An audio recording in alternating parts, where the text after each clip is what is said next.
Linis sa RS, hindi madumi ang mga taga-RS. Si Mayor Bonggord. Sir, kasi pag gumagano na tumutok. May mga bisita tayo, galing ibang bansa, makikita nila Olongapo ay RS, madumi.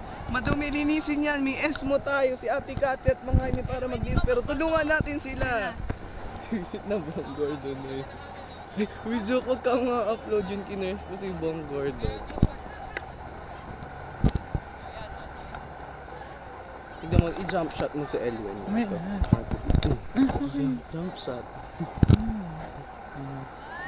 Siya ang Layo na mo yung nabot niya, Aaron. Tigil ka na. Sila. Pag yun ang sila niya, Aaron. Excuses.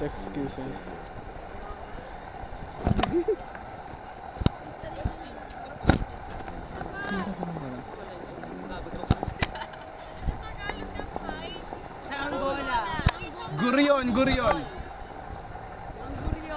Recite mo yung guryon. Ang guryon. Di Pilipining sa Pinas ito. Ang guryon na matayo. Hindi ko maabot. Ang taas-taas ng guryon. Parang kasing sarap ng mamon. Ayun ang guryon. Nakikita mo ba doon? Naku.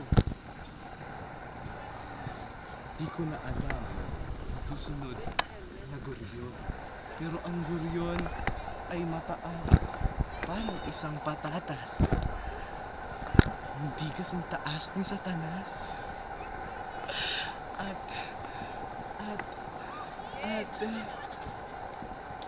ngayon ay simula na ng patalastas. Uy, Jay, huwag ka ma-upload yun, delete. Huwag na, tuloy-tuloy lang to. Delete pala, huwag pala, ikat pala yun, ikat. Ay! Hindi ganyan. That's how you fly a kite. Hawakan mo both sides. Ito ang kite flying coach. Yan, ganyan man. Si Elwin gusto makagain ng attention sa people. Go, Elwin! Anong klase ko? Sabay mo rin.